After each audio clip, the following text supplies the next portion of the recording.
Good afternoon, everyone. We are here for the open meeting for October 30th, 2018. Chairperson Curran, unfortunately, is sick today, so I will be presiding.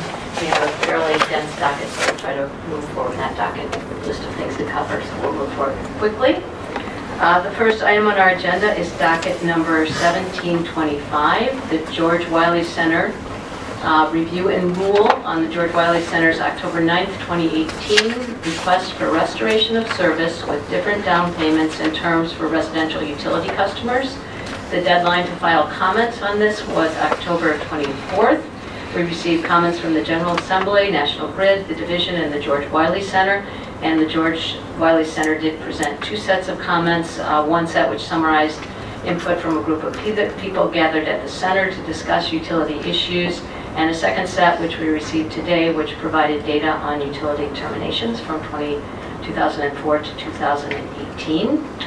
I'm reading through the comments submitted by the various parties. It's clear that this continues to be an issue of great importance that we take very seriously, particularly for the folks who for a range of reasons struggle to keep themselves and their family warm and fed in the cold winter months. It is encouraging, as we read through the testimony, to see the steps that have been taken, both to strengthen the assistance programs through the changes made in the recent rate case, to provide a major increase in the discounts afforded to Rhode Island's income-eligible electricity and gas customers, and also efforts to better track the effectiveness of these programs in helping people manage their energy bills. We also note that the Division of Public Utilities and Carriers has been working hard to improve its outreach and education programs along with utilities so that more income-eligible customers are aware of the various resources available to help them. So the final decision before us today is, first, does public safety require an order effective immediately to provide for restoration of gas and electric service for all residential customers at a reduced level of down payment than what is required by the PUC's rules and regulations governing the termination of residential electric, gas, and water utility service? I have four motions. I think the best way to proceed is I will make my motions and try to get a second for discussion. I think my rationale and discussion applies to all four motions, so I don't think we need a separate discussion for each one. So to begin, the first motion, I would move that the Commission find that public safety requires an order effective immediately to provide for restoration of gas and electric service for residential customers at a reduced level of down payment than what is required by the Commission's rules and regulations governing the termination of residential electric, gas, and water utility service. Second. Motion 2. The terms of restoration will be as follows. From October 31st, 2018 through December 31st, 2018, any residential customer whose utility service has been terminated by National Grid for non-payment or who has a termination date scheduled will be entitled to have such service restored by National Grid upon satisfaction of the following conditions. A. For customers owing less than $1,000, 10% of the balance owed must be paid and the remainder of that balance must be paid within 18 months. B. For a customer owing at least $1,000 but less than $2,500, 10% of the balance owed must be paid and the remainder of that balance must be paid within 24 months. C. For a customer owing $2,500 or more, 10% of the balance owed must be paid and the remainder of that balance must be paid within 36 months unless the company chooses to extend such time period. D. To participate in a payment plan under this order as per Part 5, Section 4G of the rules, the customer either 1. Did not participate in one of the plans listed in a prior year, or 2. Did participate and currently has a balance due on his or her account that is the same or less than the balance that customer had upon enrollment in the prior year plan listed in the rules, or 3. Did participate last year and currently has a higher balance but makes an additional down payment to bring the current balance down to or below the balance at enrollment last year. Finally, in addition to the down payment specified above, customers must pay current bills within the time period allowed by National Grid, a formal commitment to receive funds from any social service agency by December 31st, 2018 for all or part of the additional down payment shall be considered compliance with the provisions of the rules, provided that the customer has satisfied the other conditions set forth above. Second? My third motion is I move the commission allow customers who are eligible for the arrearage management plan to enroll in the plan with a down payment of 10% from October 31st, 2018 through December 31st, 2018. Second? My fourth motion is that the commission shall rule that at the time of seeking a payment plan, if the customer is on the A16 rate, the company should determine whether the customer is eligible for the A60 rate, and if so, enroll the customer in the A60 rate. I'll second that. So I can quickly run through my rationale and decision-making framework. I tried to look at this decision through the lens of our docket 4600 cost-benefit analysis framework. I thought the three questions that I needed to understand are: what are the costs and benefits of reducing the down payment to enter the payment plan? What are the costs and benefits of reducing the down payment to enter into the arrearage management plan? And what are the costs and benefits of removing the restrictions?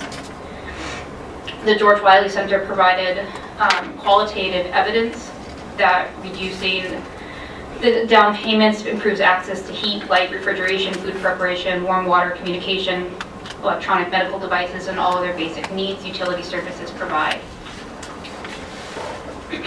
I ran through the customer costs and benefits and societal costs and benefits.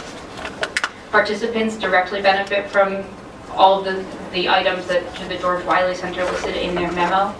Participants also directly benefit from non-energy impacts, including improved comfort, improved safety, increased property durability, improved health, and the value of other improvements in the quality of life. Participants do not incur incremental costs. There will be some level of cost shift to non-participants, and non-participants may realize some higher costs in addition to the cost shift.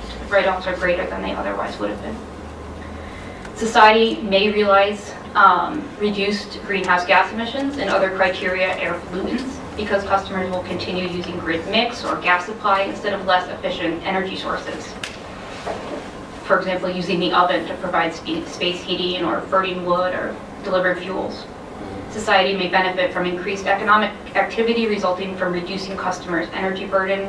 Society may benefit from increased employment due to improved health, safety, and quality of life of their employees.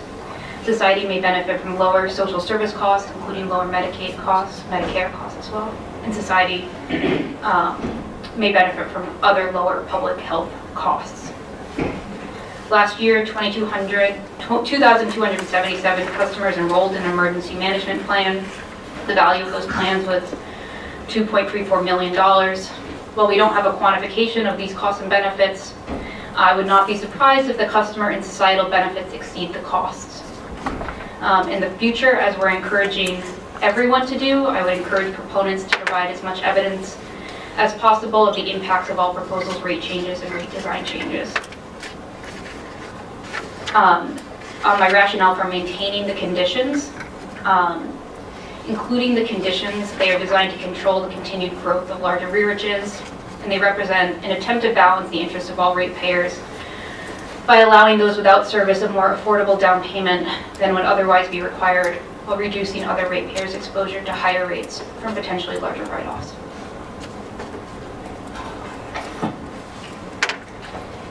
Thank you, Commissioner Anthony. And do you have any additional comments on your fourth motion to require notification? It's not requiring notification.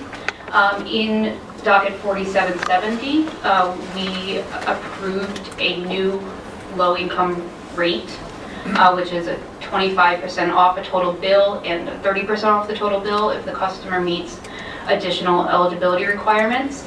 The company also committed to undertaking activities to increase enrollment in the A60 rate. I think this is a point where a customer, if eligible, should be enrolled in the A60 rate because it will improve the potential that they will be able to continue to make payments, whether on an emergency management plan or on an AMP. Right, and that's an issue that we spent quite a bit of time discussing. How can we get more of the some 100,000 customers, I think, who might be eligible to take advantage of that benefit? So I think that's an excellent motion. So I would call for a vote. Can I call for a vote on all 4 motions at one time? Yes, you may. Okay, call for a vote. All in favor, say aye. Excuse me, Commissioner.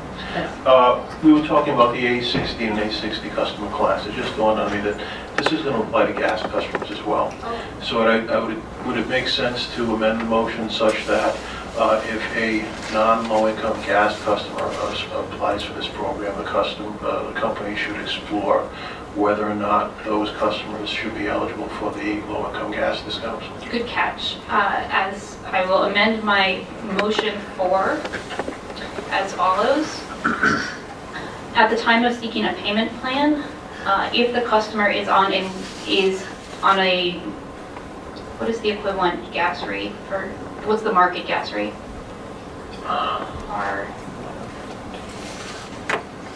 There's 2 residential non-low income and 2 residential low income. At the moment they...